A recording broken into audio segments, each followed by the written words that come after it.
Hi, thank you so much for joining our webinar today. Do you need a CMO? Today we know the role of chief marketing officers is often a topic of debate. And I'm excited to be joined today by a group of brilliant and seasoned marketing leaders who will explore this question, when other marketing leadership structures might be effective, as well as some factors that may impact the decision from company size and stage to growth plans and business strategies. So I'm really excited to introduce Carrie-Ann Stimson, Katya Bovikinia, and Corey Quinn. Welcome. Hey, Lauren. Nice to meet you. Hello. Thank you all. Hey, So I'm Lauren. gonna let each of you introduce yourselves so everyone can kind of learn a little bit about your career and what you're up to now. So Carrie-Ann, I'd love for you to kick it off. Hey, Lauren. Hey, everybody. Thanks so much for having me. So, I am Carrie-Ann Stimson, and I'm coming to you right now from Kingston, Jamaica, which is where I'm based, born and raised. We are just sharing with everyone in the green room that we just saw Hurricane Beryl last week, so we're recovering from that, but thankfully it could have been worse. And I'm really just happy to be here. I'm a CMO at JMMB Group, which is a financial services group based in Jamaica, headquartered here, but we do have operations across the Caribbean as well, including the Dominican Republic and Barbados and Trinidad and Tobago. And I've been a CMO for over 10 years now, which I know is shocking for a lot of people. So we'd probably get into that. And I'm just excited to have this conversation. Thank you, Carrie-Ann. Katya? Yeah, I'm Katya. I'm based out of Toronto in Canada, and I'm a founder of Lanswell, and we work with primarily SaaS tech companies, and I find that we try to help them get the shortest path to success, what I call. And if we help them with their growth, we kind of help with their positioning changes, anything what I call like big marketing changes. So a lot of companies go through rebrands, redesigns, any kind of category changes, going up, down market. So that's what we specialize in. And I love that because I find that there's a lot of creativity, a lot of kind of new things that we can do in those areas. And so I act usually as a fractional CMO for those companies, and I love to really that SaaS space. Awesome. Thanks, Katya. And Corey. Hello, everybody. My name is Corey Quinn, and I'm based in Los Angeles. And no hurricanes here, but maybe some earthquakes potentially. You never know. I hope not, by the way, knock on wood. So my background is I have about 17 years in the agency space, in the digital marketing agency space. First as a salesperson, made my way into marketing. My last in-house role was as a chief marketing officer for a digital marketing agency. When I joined the agency, I was an employee or a team of one on the corporate marketing team. We grew the business from 20 million to 150 million in 6 years. I grew my team from just me doing all the tactics to a team of 30 people working with me and for me on my marketing team. So I'm excited to be here and share any insights and learnings that I had along the way in scaling a business with as a chief marketing officer, also with a big focus on sales. Amazing. Well, it's so exciting. All of you have such different backgrounds that I think really help us to get very different perspectives in a great way and different stages, different companies, from being a founder to working at a larger company to the agency side. So you guys, your experiences are very comprehensive. So I'm really excited for this conversation. So while we're talking about do you need a CMO, the question I think deep down is, what type of marketing leader do you need? Is it a CMO? Is it a fractional CMO? So how has the role of a marketing leader, whether that's been a CMO or head of growth or head of digital, or even a CRO, how has that role evolved? I could start with decade, but I think we could even say the last 5 years at this point. How has that changed, and what are kind of some of those key things that we're seeing change in that leadership role? Corey, I'll give that to you first. Sure, absolutely. So I would say, just to kick things off with regard to this, it's a great question. I think the world we live in today is very much data driven when it comes to marketing, whereas in years past, it was maybe more of a specialist on the marketing team would understand the data. Today, I believe the CMO has to be fluent in data as it relates to decision making and marketing. That's number one. Number two is, I believe, especially in B2B where there is a sales department, you need a great CMO is someone who is fluent in the world of sales. They may not have a sales background, but their ability to connect with the sales leaders, to connect with the sellers, to be able to really make sure that the buying journey is a cohesive one and that you are aligned with the initiative of the sales team. Amazing. I couldn't agree anymore. Carrie Ann or Katya, do you have anything to add? I think, and I agree completely, Corey. I think what you mentioned around being data driven and being aligned with sales are like completely are the changes that I've seen. And one more thing that I would like to add is that I find that in the past, if a CMO did a good job at one company, they were then kind of hired to another company to do a similar thing. And I'm finding that now that role of CMO is almost they're expected to know more things, to know more tactics, to kind of know AI and know sort of, you know, the bigger landscape of what's going on, and then be able to bring that toolkit and pick the right tools for each project or each company that they work with, rather than applying a similar maybe strategy that worked for one company to every other company that they work with. It's really, really helpful. Carrie Ann, anything else? We can move on. No, you can move on. Thanks, Yeah. Laura. Awesome. So yeah, so kind of have like an idea, and Corey saying that those analytical skills and, you know, really focusing on that, but what are those attributes and skills that make an effective CMO today? And do they vary based on the industry or the stage of the company or the goals? Like Katya, you kind of mentioned there, like used to be able to have this kind of like one size fits all, this person that they could just replicate essentially wherever they go. But is that the case anymore? I can just kind of continue from where I started and just add a little bit to that. But I do think that having that toolkit and having that sort of knowledge of various different strategies and tactics and, you know, different techniques, or knowing them, right, can help, and then directing the team into sort of defining that strategy based on that.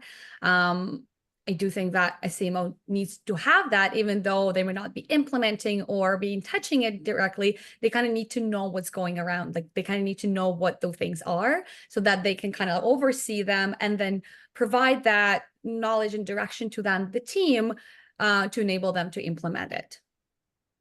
Yeah, I'd love to piggyback on that because I think it's a great question, Lauren, because where a CMO is concerned, I think there are certain basic traits that I think obviously a CMO would need to have. So the first thing is a CMO really needs to be a great strategic thinker, right? So they need to understand and think not only just about marketing strategy, but about overall business strategy, okay? A CMO also needs to be innovative. While someone may say, well, they don't need to be necessarily a creative person. I do think creativity is helpful. But even if you're not personally creative, I think you need to know how to inspire creativity. There also needs to be leadership qualities that a CMO needs to have. You're talking about leading a team of marketers.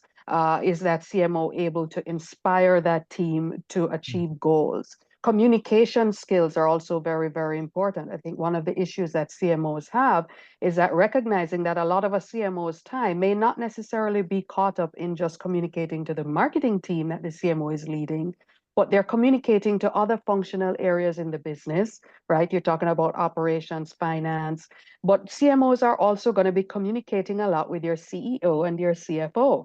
Your CEO being your number one internal client, right? So if you don't know how to speak the language of the business and speak the language that the CEO and the CFO understands, which is usually dollars and cents and impact, and how are you able to demonstrate the value that marketing brings, then I think that's one of the issues that CMOs grapple with. So I would say, just broadly speaking, beyond the base knowledge of marketing and digital marketing, those are the overall skill sets and what CMOs need to have to be able to be effective at what they do. Karen, I'll jump in on that. You're bringing me back to when I was in-house. I'm no longer in-house today, but as the chief marketing officer, the way I thought about it is I had two clients. I had the market, and then I had the internal client. Because if I didn't do a good job educating the team, the executive team, as well as the divisions in the company, the investments we were making, why we were making them, the impact of those investments, that was extremely important to our ability to be successful and get buy-in. And I realized when I wasn't doing a good job of that, when you don't have buy-in, it becomes a lot more work for everybody because you have a lot of opinions floating around the building about what should be done and what the right way to do something, right? And so what you said is absolutely spot on. Amazing. Yeah, that was very insightful. So, okay, so the skills are obviously, I think that's such a really powerful point that it's not just this siloed where you're helping your team be creative.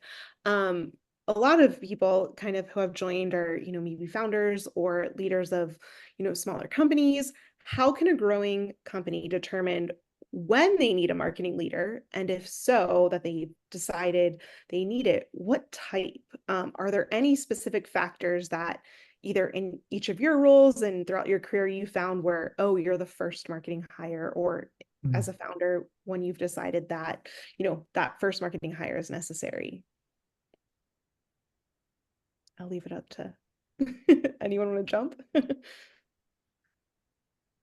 Oh, I can speak. Carrie Ann, do you want to jump in? Oh, well, I was actually just going to say that I think what tends to happen, certainly for a lot of founders, is that there's a thinking that, oh, we just need to jump into execution. So when you think about marketing, it's like, oh, well, we just need somebody to put up some ads for us, print some flyers, do some emails, whatever it is. But I think the first question that a founder needs to ask themselves is, well, who is actually supporting me from a strategic marketing perspective as I build out my business strategy and my business plan, right? Because yes, execution is important. And of course, as part of a CMO's responsibility or any marketing leader's responsibility is helping to drive execution. But I believe that as founders, the first question you need to be asking yourself is, who is actually that person who's going to be supporting the driving of my strategy, my marketing strategy and my business strategy? And unfortunately, it's something that a lot of founders don't necessarily connect to very quickly or soon enough or right away in the business. But that's what I was going to jump in and say real quick, Corey. So you can go ahead. Yeah.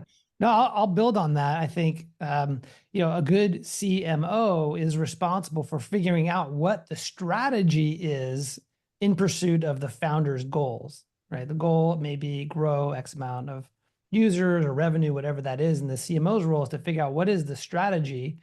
And in this context, I think of strategy as what am I saying yes to and what am I saying no to, right? Because there's a lot of ways in marketing today, especially, you can spend a lot of money and time and get zero results. It's very easy for that to happen. And so having someone who could come in and be strategic on behalf of the founder, be able to figure out which investments, which bets to make, if you will, as relates to the company's resources, time, money, and people.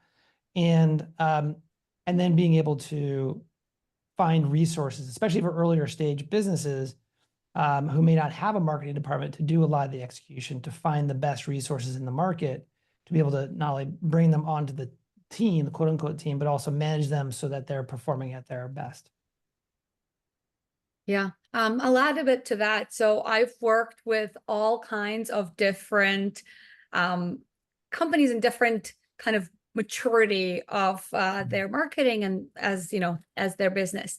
So, and I find that for a startup, right, the very early stages of their maturity, I find that a CMO is not always a great first hire. I do find that hiring for like a growth marketer or a really good demand generation specialist is often what a founder, as Carrie Ann, you mentioned, what they want, right? And so somebody will come in to meet that need, right?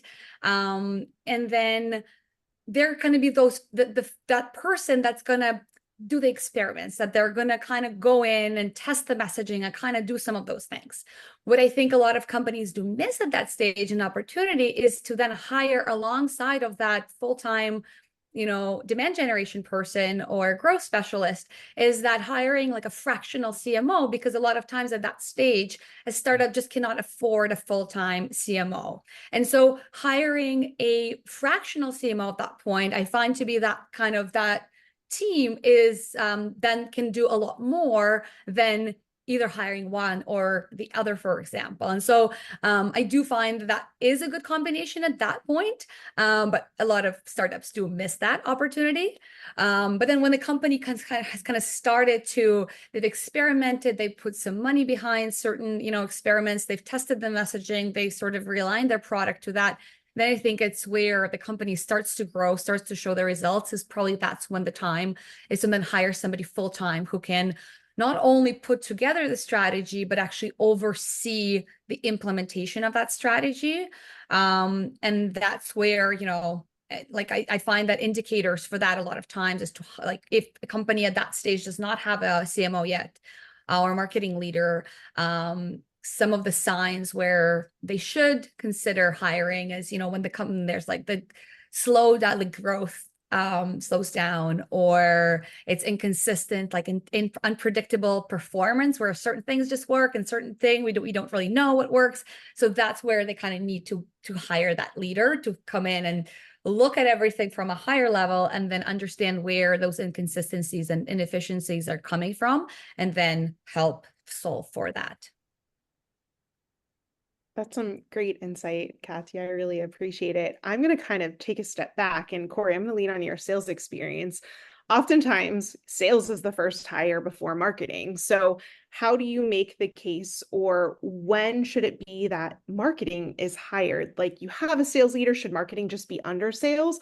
When should we be saying that the case is for marketing, that marketing is its own department, whether you're hiring a fractional CMO, a CMO, or a marketing leader? Like, when does that decision, when do you kind of flip the switch on that? Sure. In a growing company, typically you will see, I'm speaking generalities, so it may not apply to everyone, but generally you'll have a founder who is leveraging their network. Could be their alumni network, could be their professional network. And eventually they run out of that, yet they still have a lot of growth ahead of them. And the salesperson who maybe is helping with closing inbound sales, all of a sudden, maybe the inbounds dry up, the founder's network is no longer providing the amount of opportunities. And then the question is, where are the leads? Right? Where are the leads? Salesperson's like, why isn't the phone ringing?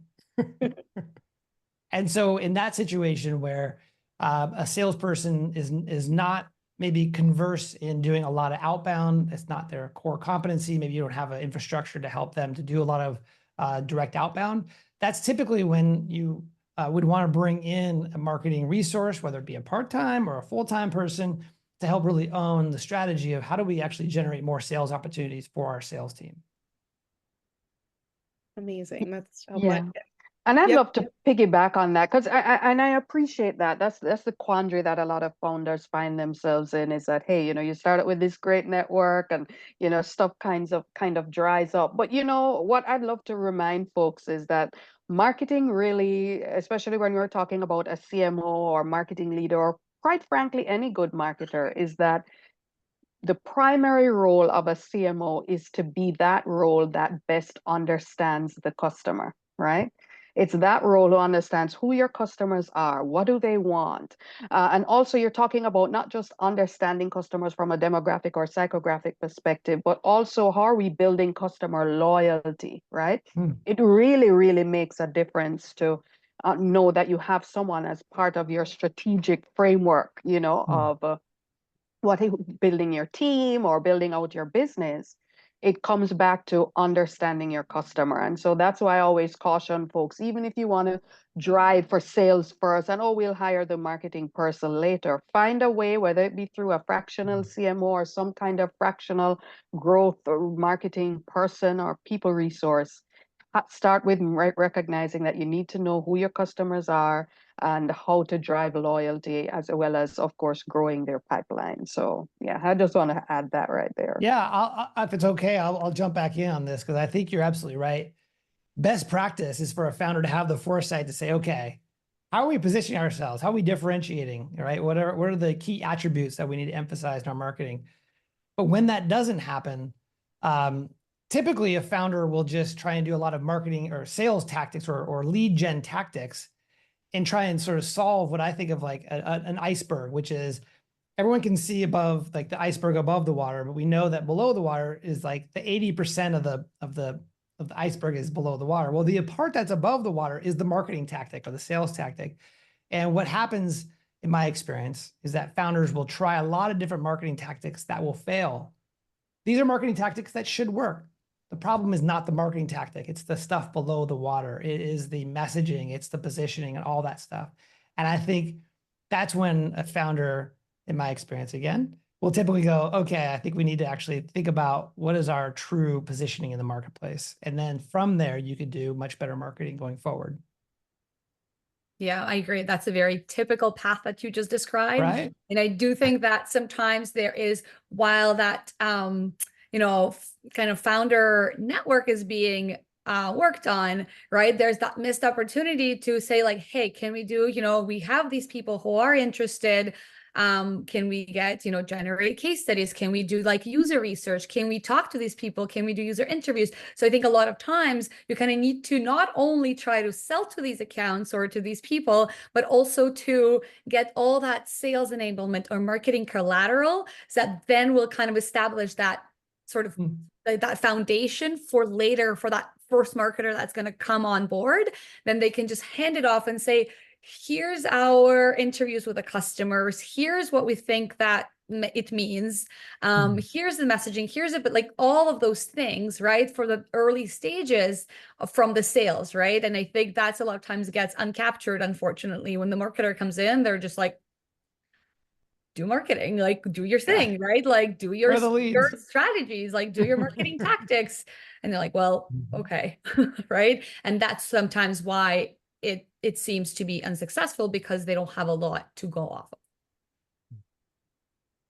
Amazing. I think Carrie-Anne, bringing the customer in is a really important. Everything you all just shared was amazing. But I think going back to that customer part is sometimes you forget, you're so busy just trying to bring in that next deal or next customer that you forget about that one. And the biggest thing you can do is turn customers into fans, which ideally bringing in a marketer helps you make sure to kind of refocus that. So I think as companies start growing, and I'll define growth right now as they're getting more customers, how can they align that marketing leadership and hiring process to some of those growth objectives of building customers, whether that's short term or long term, but what are some of those considerations that they should be making? And I'll open this to all of you, whoever wants to answer first, in driving that customer growth, which ultimately is business growth. Well, I'll jump in and say if the company has a hole in the boat problem, meaning they're losing clients too soon, meaning they're spending too much to acquire them and not making the money back, you don't have a real business yet. And so to me, that's the first problem you need to fix, is figuring out why are people leaving us? How are we not delivering on the promise? Are we making the right promises on the front end? The challenge is that when retention is low and maybe revenue isn't growing as fast as you want, is to fall into the trap of wanting more sales, when really the focus needs to be more on the client retention piece, in my opinion. Fair. I'll kind of build off of that. Oh, sorry, Carrie-Anne, go ahead. Oh, no, I was actually going to piggyback on that and say that another crucial role of a marketing leader is what's the process as it pertains to your customer experience, right? The whole journey, the whole process of what the customer goes through, both to become a client, to be a client, and of course to advocate for your brand to their friends, their family, their community. Because what tends to happen is that sometimes we may have a great product, but when you perhaps analyze the customer journey or the customer experience, maybe there are some sticking points in the onboarding process that's preventing your customers from buying from you or buying more of your stuff, whether it be products or services. That entire journey needs sometimes a good deep dive. And again, that's where your marketer comes in. They understanding what customers want, giving them the opportunity to dissect that journey and dissect the different aspects of the customer experience really can open up some great opportunities for you to improve that would then lead to hopefully some growth opportunities down the line with those same customers or with a whole new set of customers as well. Yeah. And I think on the other side, so Corey and Carrie-Anne, thanks so much for addressing the customer retention part, right? But I think in the long term, there's also, to add to that, there's also the demand gen side, right? Like you need that consistent inbound leads. And I think there are certain tactics, right? Like that are foundational that build that long-term kind of success, right? Like one of them would be SEO, right? We all kind of like, oh, okay, we all need to like optimize the website, get like organic traffic, for example, but that is something that takes a long time. Over time, that's something that you need to get started on right away, right? If you're a startup or if you're kind of a more established brand, it's something that you need to really pay attention to, right? Because that's what's going to give you that long-term growth, long-term sort of positioning, right? And I think in SaaS, a very closely related to that is category definition, right? You need to really understand what category you're competing in and understand, sort of define that and try to really position yourself within a specific category for that long term and say like, we are that. So I think really understanding that positioning and trying to play in the right space with the right techniques, I think can provide some of that long-term alignment and growth. Amazing. So we've talked about a lot in terms of growth, digital, demand, SEO, customer experience, and sales enablement. Can the CMO do all of that? I'm going to go with no. So as a founder, you need to do all of those things, right? You can't just say, I'm only going to do sales enablement or I'm only going to do SEO.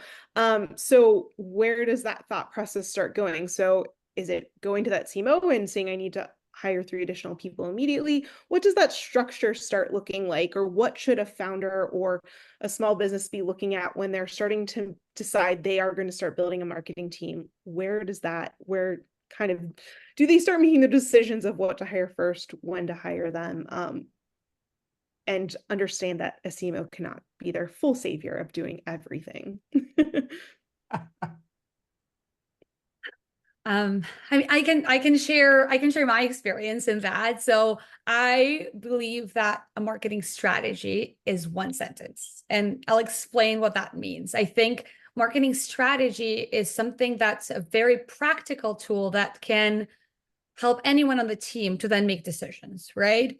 But even though it's just one sentence that anybody on the team can use, it's based off of this, like everything else that, people don't see, right? Even people on the team, they don't necessarily need to know or be aware of it every single day, right?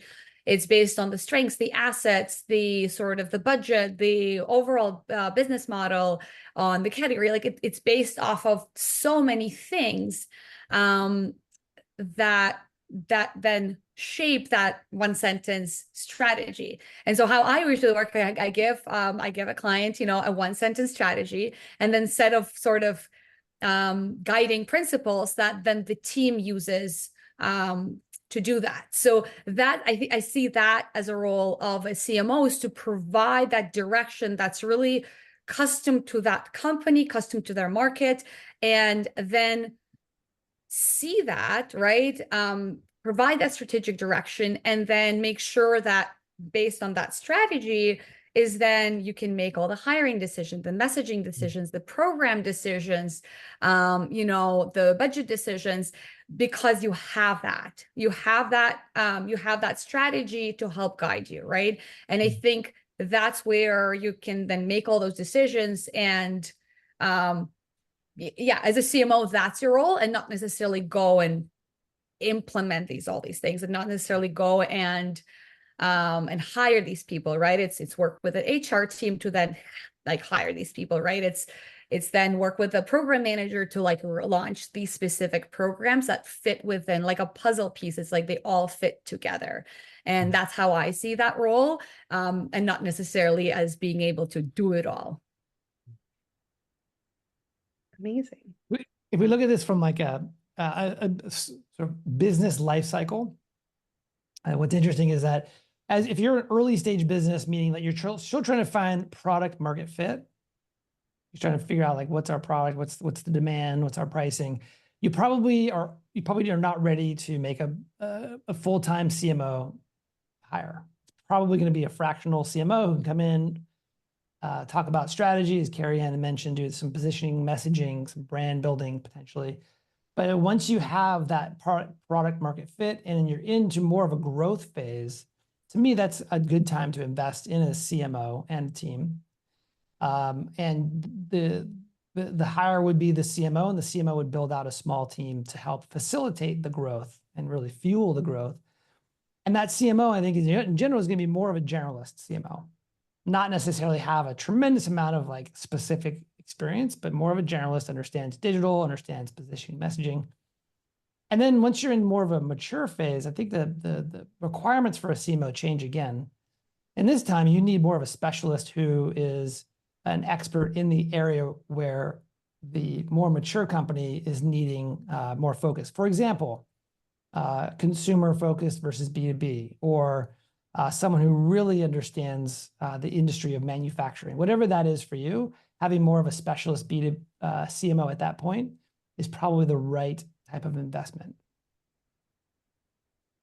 Great. I think that's great insight. And I think that kind of goes into my next question, which is sometimes that fractional CMO is right and sometimes it's not. But what are the advantages and disadvantages? I think there's two sides of the coin of hiring someone that's more of an interim marketing leader or a fractional marketing leader. Well, I mean, I think a lot of folks will probably agree that cost is certainly when you're looking at two sides of the coin, right? If you're going to hire full-time CMO versus fractional, then there are some people who go the fractional route simply because that's what their budget can afford, right? And nobody can be mad at that, you know? So that's the first thing. I think the second thing is, and I do agree with Corey, that perhaps depending on the age and stage of or phase of your business, right? As you tend to become more mature as a company and really want to dive down deep into, well, this is who we are, and you want to move from a more of a generalist CMO to a specialist. I think that's really, that drives to the heart of the pluses and minuses of each one. So you have cost, which of course there's a plus and minus there of fractional versus full-time. And then also the more mature your business gets, the more you're going to want to invest in a more permanent full-time CMO role. And of course, a CMO that's more specialized as you go. What I would suggest, though, is that I think folks can get pretty creative. And I think as founders and as business owners, we can think about how creative can we get at bringing on board, or if you can't bring on board, how creative can we get at tapping into marketing expertise, even if it's not something that we can do either fractionally or permanently, full time, right? So as a CMO, I'll just disclose this straight up. So I'm a CMO full time, but there are times when I'll have small business owners, maybe they see me on LinkedIn or through some kind of friend or colleague, they will pay for some of my time, and we will have maybe like a couple of hours. They'll share with me their business strategy. These are like founders, early stage business owners, and they could never begin to pay somebody at my level as a CMO yet, understandably so. But what they recognize is that they do need that marketing expertise early in the business, early, to help them to make sure that they understand who their customer is, how they're positioned, is their product competitive, their distribution channels are set, and they will just contract my services for a few hours just to look at that and just to give them some feedback. That's an opportunity that I think businesses can tap into. But it's just recognizing that as a business, there are some things that we can and cannot afford to do depending on the age and stage of your business. But you can also get pretty creative at tapping into the different types of marketing expertise that you can lean into, again, depending on budget. But it really gives you an opportunity to speak to people who can give you some insights that you probably wouldn't be able to tap into without them. Yeah. I'll just, you reminded me of something, Carrie, I want to mention. For, let's say, an earlier stage business that maybe is not ready to even bring in a fractional CMO. One tactic that I've seen be really helpful is for them, for them to find an agency that specializes in the vertical that they're in. Because typically those businesses are already specialists in that industry. That agency already has a lot of experience, understands the buying cycles, understands the consumer. And so as a result of partnering with an agency, that is an expert in that industry, you're going to be able to glean a lot of information about the industry and learn much quicker than if you worked with a generalist agency who doesn't really understand your buyer. I think that's great insight, Corey, especially because in the beginning, when you're trying to figure out your messaging and your position and who your ICP is, that can be someone that can give you that insight, or someone like a Carrie Ann who can be that expert providing advice. So with that, what are the things, and Katya and Corey, you're both founders within business, and Carrie, and you're an experienced leader. What are some of the criteria that you would start using to assess, okay, it's time to hire in this area? What would be the criteria you would use to decide in that process of looking for the right person that you think are some of the most important things? We'll say it for someone who hasn't hired maybe a marketing leader, or it's their own business and they're not quite sure where to start. I'll leave it open to any of you. I can start. So I think, one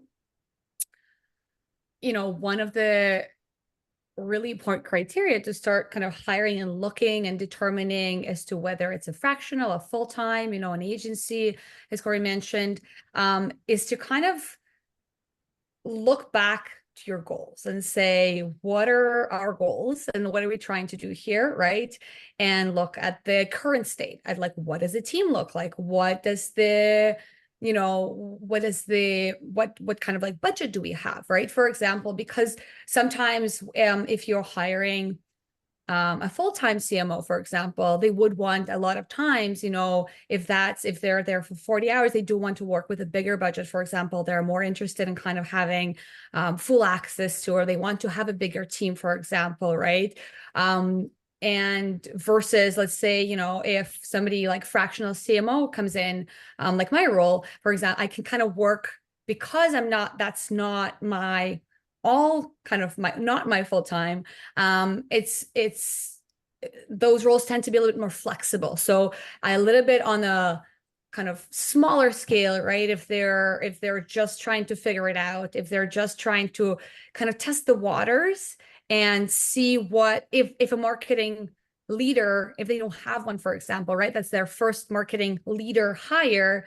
It's a way to test the waters, right? Is to kind of work with someone who's a bit more fractional, part-time, or an agency that's not as commitment. And then over time, figure out what do they, what kind of move into the full-time role as they go along. Great. I'm gonna kind of throw a curveball. So I think sometimes just in different industries, different stages, obviously we have so many technology tools with generative AI, different things. I'm gonna kind of play the, I guess, devil's advocate of, do I even need to hire or have a marketing department? Why would I need that? And I think that's kind of something that is sometimes becoming a more common question. So I challenge each of you as to why marketing is vital. So I love this question because it's actually, I've actually heard some business leaders say it recently, and I don't need any more marketing people. We got Chat GPT now that can spit out stuff, right? So, well, first thing is, AI, it's obviously here to stay, and it's getting better and better. And I think we're going to get to a point where AI is going to do certain things better than even human beings can, right? But the reality is that I think businesses need to be clear about what AI can and cannot do, or should not do. And where the marketing function is concerned, yes, there are different layers in marketing, and there are certain things that I think AI can definitely do. So obviously things like generative AI can help to create great content, right? Generative AI can help us to do things in the creative space that probably, if we were able to do it before, it probably would have taken us longer to do. So certainly AI can help us to be more efficient as a team. I think what tends to happen is that I think a lot of businesses now need to think about, well, what do we need to see AI as? Is it something that we need to see it as something that just makes us operationally efficient from a marketing function perspective? Or is it that we see AI as a complete replacement for the thought and the analysis and the strategic thinking that goes into marketing?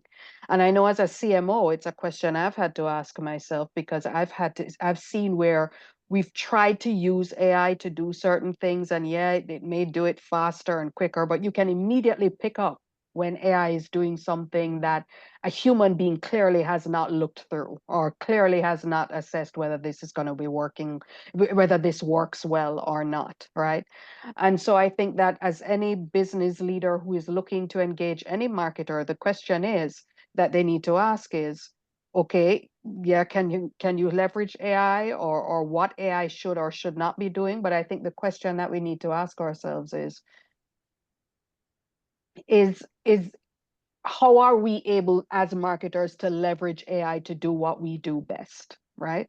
And so I think that's really the bottom line, is that yes, I think there's some things that AI can do very, very well, but I think there are other things that it just can't. And as marketers, we need to ask ourselves the question, am I using AI to replace functionally what marketing is doing, or am I using it to enhance what marketing can do? Amazing. Yeah. I To I add have to, a oh, go ahead, oh Corey. no, please, Katya. I was just going to add to that a little on top of that is that some of that, when we kind of compare, I don't know if that we can call it comparison, but like if we compare the role of a marketer or marketing team to AI, I think there is also a question of accountability, right? A marketer would come in and say, hey, I've tested this thing, I've seen this work this way, and I've seen like they bring that experience, right? And they're accountable for that, and they're accountable for their work.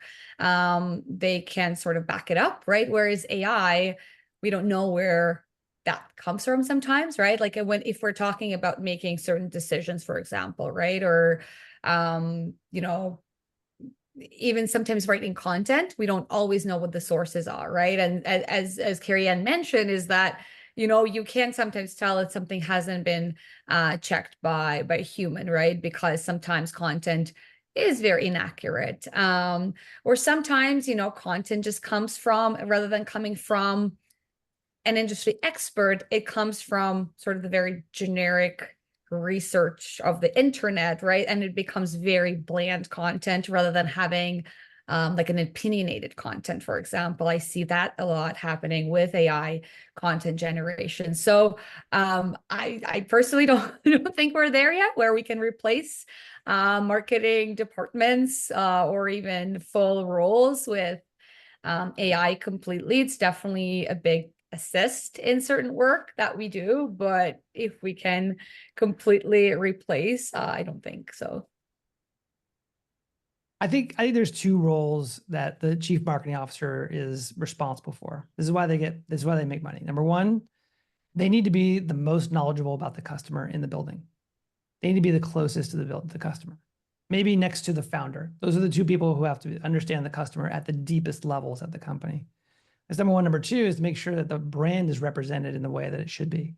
Anytime you're dealing with external marketers, vendors, partners, they're not going to understand it as well as the CMO. And so when you forego a CMO or someone strategic and in the marketing investments, you're going to be dealing with people who don't understand the customer, who don't understand the brand, and don't know how to communicate it in such a way that's going to help the growth of the company. That's really why I think this role is critical for any business. Great. Well, I think you might have answered my next question I'm about to ask Corey, but I'm going to still ask it. So before we get to the audience questions, I'm gonna ask, based on your experiences, you all have unique experiences, which is what's so powerful. What is the single most important piece of advice you would give to a company trying to determine its ideal marketing leadership structure based on where they are right now and what their goals are? And so it's going to be different for every company. But what would be that one piece of advice if someone came to you as a marketing expert? Like, what advice would you give to me? I would ask, where are you at? Where are you today? What are you trying to achieve, and what's stopping you from getting there?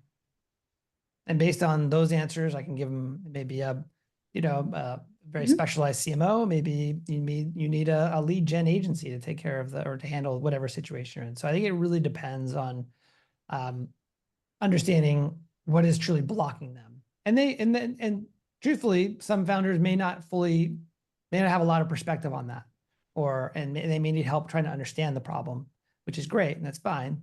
But once you get to the heart of it, I think then you can I would be in a better position to be able to give a recommendation on where should they go next. Great. I think that's powerful. There's not one size that fits all. Yeah, and I'll just add to that I think even before we get into titles and what type of roles we should be hiring for, I think at the heart of it, we need to remember as business leaders that there needs to be in your marketing framework, team structure, who is strategic and who is driving execution as well, right? And I think certainly we know that from a CMO perspective, we really should be responsible for driving strategy. And every good CMO, I think, needs someone who is probably even more so stronger on the execution side. Because I'll be very honest and say, my second in command, she is really strong at execution, and I'm really strong at strategic, and that's what really makes us work so well together. And I encourage business leaders to remember that, because sometimes, you think, okay, who's that person who can push out that email and create that campaign, whether they're working with an agency or the rest of the team. But there also does need to be that someone who brings that strategic thinking to the table. So I would say just remember to keep both at minimum in mind. Amazing. Katya, anything to add? I think I like the question in addition to some of the questions that Corey suggested. I like to, when I talk to founders, I like to ask them what their vision is and to see based on that to kind of understand, I think that can also answer a lot of questions around like what would be a good match, right? So sometimes their vision is to establish a long-term brand, something that's like very inspirational, something that's very long-term, right? Versus some of the other brands, they have a very different perspective of what success looks like. And so I think based on that, it doesn't necessarily answer the question of whether they should hire an agency fractional or full-time, but I think it's going to answer the question of what kind of leader in terms of their approach they should be looking for. Awesome. Well, thank you all. We have quite a few questions. So I'm going to get those kicked off. And there might be a little bit of overlap. So we'll just use that to reiterate some of the things we have already kind of talked about. But how hands-on does a CMO need to be when it comes to understanding the complexity of creating omni-channel creatives at scale? So really in building campaigns, how hands-on would a CMO need to be, or do they need to be, or should they be? I think there's a difference between hands-on and industry experience. You could have a CMO who's not very hands-on, but understands omnipresence or omni-channel campaigns because they came up through the traditional agency world and they understand those campaigns. They'll probably be much stronger, they'll get better results than a hands-on CMO who doesn't know what they're doing. Yeah. And I'd also add sometimes hands-on is just a basic feature of how big the team is, right? What's the size of the team and how many layers do you have? Because there are some teams that are very heavily layered with lots of different roles and tiers on the team. And so in those size teams, then the CMO doesn't have to be as hands-on because maybe they got like a senior manager who's managing that. But if the team is pretty small and the structure is pretty flat, then you would have a CMO who would have to be more hands-on than they otherwise could be. So that's just another consideration. Yeah, I think when it comes to kind of, again, hands-on could mean so many things in so many different contexts. So that is, it's like if hands-on is actually doing it, no, but like hands-on in terms of like overseeing it and pointing certain things if they see it. If there's a mismatch, for example, in messaging and positioning, if there's something that they need to catch, then I do think that they need to have that ability as to kind of review assets and just, at some point, not every single one, but as sort of a campaign or a program goes on, I do think that they need to have that ability to point out things that may not be inconsistent with the overall marketing strategy. Great. As a B2B company, is there a marketing benchmark to assess that we are doing everything that we need to be doing to be successful?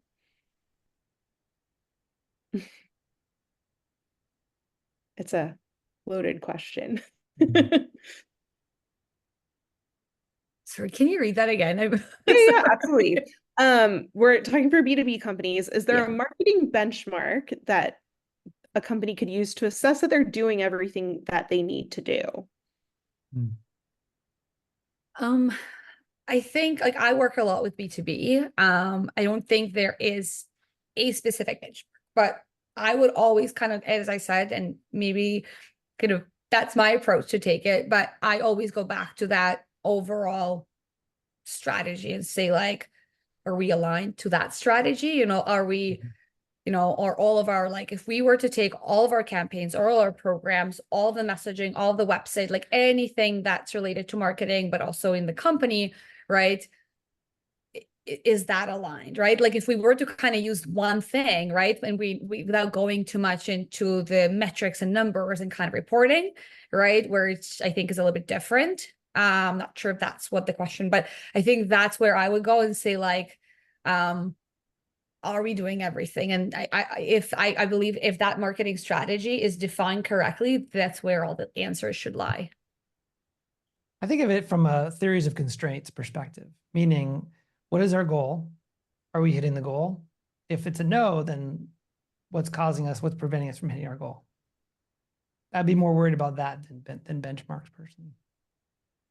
Yeah, I was actually going to add to that I think what's also important is not so much the benchmark, but knowing what are the key metrics that we want to achieve as a business. So you've got maybe particular brand metrics, you know, brand awareness, recall, you know, brand knowledge. You wanted to measure things, I'm sure, like marketing ROI. What are those metrics that we as a business said we wanted to focus on? What are the targets that we want to set for each of those metrics? And then, of course, looking at your actual versus your target, and then knowing where the issues are that you need to fix and address those. So that's what I would suggest. Great. Okay, this is kind of a double question, but I think it goes together. Do we need to have brand awareness first before bringing on sales? And does a CMO only execute strategy, or can they be hands-on? We can actually probably split that up now that I read it out loud. But do we need to have brand awareness before bringing on sales and all of that before a CMO? My sales team will tell you yes. My sales team, I remember them taking me to town, because what happens is that with the sales team, when they're going out there and they're making those calls and they're meeting those people, the biggest complaint I get is that, look, I spend half of those conversations just telling people who the brand is. This is who we are. This is, and they're like, you're making me so inefficient as marketers if you're not doing what you need to do to build that awareness so that it makes my job as a salesperson that much easier, right? So I guess I don't know if Corey or Katya will disagree, but I know as a CMO, my sales team holds me to account with brand awareness every single time, because as far as they're concerned, awareness either helps or hurts their job. And if I am doing a great job at building awareness, it makes their sales job that much easier. And that's when I get the kudos. So I would say, yeah. I've lived that. Yes, Carrie Ann, for sure. I recognize that. From a practical perspective, my experience has been that the companies that I've worked for typically work from a bottom of the buyer's journey of the sales funnel up, meaning we focus on direct response campaigns, LinkedIn, Facebook, Google paid search, SEO, and then you work your way up. Once you have revenue and you have some lead gen, then you work your way up the funnel to awareness and brand and positioning.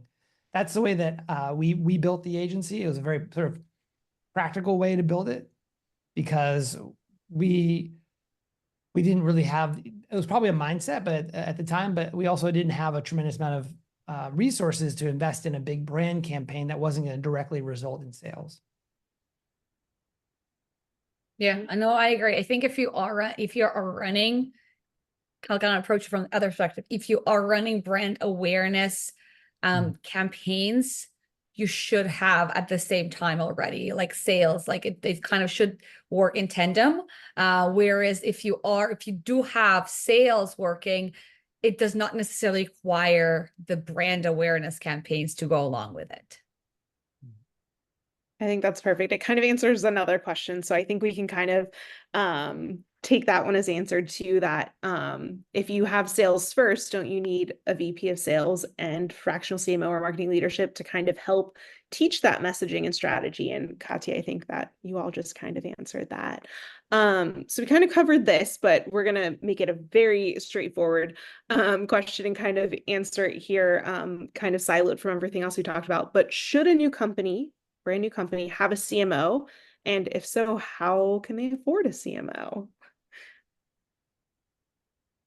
I think I touched a little bit on that before. And I think a brand new company, a lot of times, what I've seen the most kind of successful way of doing it is that when they hire a full-time marketing resource to do more of the execution, right? To do more of the hands-on, the implementation of things, and then hire a fractional CMO to go alongside to work on some more, somebody who can come in already with the kind of the messaging frameworks and the playbooks and sort of that knowledge of possibly the industry, right? Who can bring that and provide what, I mentioned before, that shortest path to success, so that marketing, let's say generalist or the demand gen specialist, they don't need to spend extra time doing things that may not work, right? And that like fractional leader can provide that direction, kind of save time. And yeah, and I think that's probably the best combination, is somebody who's just for the company that's just starting, is to do that. Yeah, I think just to build on that, I think as a startup, like a brand new business, you're probably going to go through some iterations about your product and your positioning, your messaging, your pricing, your packaging. Like all those things will change in the first couple of years, and then as a result of that, typically you'll see an opportunity for investment of positioning and messaging and brand once you really have found that real product market fit. Once you have that, then these ideas, these concepts about doing more of a brand strategy make more sense, I think. Yeah. I think a lot of this is the chicken or the egg, which is first. And it's hard to figure out and decide. So I know we're almost out of time. One last question, and it kind of still goes back to that, but from a specific example. So asking if there's a recommendation on a specific order of operations. So this individual recently learned that they need to change the name of a product and are hiring a naming agency and an ad agency to help with growth. Should they onboard a fractional CMO to do market research before naming, or should they come to the agency with all of that done and then get the fractional CMO? Very specific example. And I think it's definitely opinion based on what. I think it's interesting because there's could be a lot of things, sort of context that we're not necessarily seeing, right? As to why the name change, for example, what's driving that, right? Whether that's a patent or trademarks kind of situation, or is it the market kind of fit? I think that could answer a lot of those questions. I think hiring probably a fractional CMO before the name change is probably worth it, just because so that they can kind of go through that research, kind of the reasoning behind it, and kind of see that a little bit of a wider picture, because I think naming plays a big role in a few other things, right? In not just, I don't know, it affects packaging, the website, the sort of the slogan and the messaging, and it's those little marketing tidbits, right? Of messaging, those snippets. It can affect so many things that the founders often don't recognize, right? There could be a competing products. There could be a lot of things. So I do think that if it's a big change, right, to a big company that already has a presence and they are going through that rebranding, right? I do recommend hiring somebody before picking a name and going through that process with the marketing leader in hand. Great. Well, thank you all so much for joining today. I really, Corey and Carrie Ann and Katya, can't thank you enough. And I hope everyone who joined really learned so much from these three individuals. And I hope that we can do this again sometime in the future. Wonderful. Thank you so much for Thank you for hosting the us. opportunity. Thank you. Absolutely. Everyone, I hope you have a great day. Bye. Thank you. Bye.